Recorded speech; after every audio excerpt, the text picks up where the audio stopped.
વાતાવરણમાં પલટાની વચ્ચે હવામાન વિભાગની આગાહી આગામી દિવસોમાં હજુ પણ વધશે ઠંડીનો ચમકારો।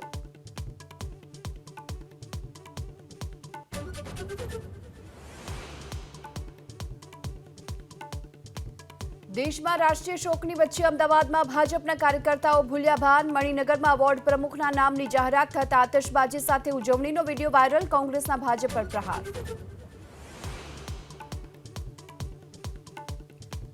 કૌશિક વેકરિયા વિરુદ્ધ કાવતરા અંગે મોટો ખુલાસો। મનીષ વઘાસિયાએ પદની લાલચે રાજકીય કાવતરું કર્યાનો ખુલાસો। સિનિયર નેતાઓમાં ચિંતા વધી।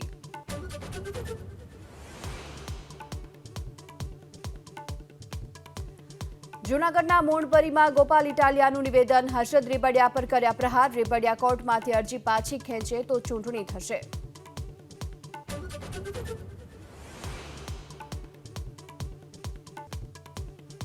નશો કરી અને છાટકા થનારા થઈ જજો સાવધાન। પોલીસે 31st ને લઈને વિકસાવી ખાસ ટેકનોલોજી। દારૂ અને ડ્રગ્સનું સેવન કરનારનું મોબાઈલથી કરાશે ટેસ્ટિંગ।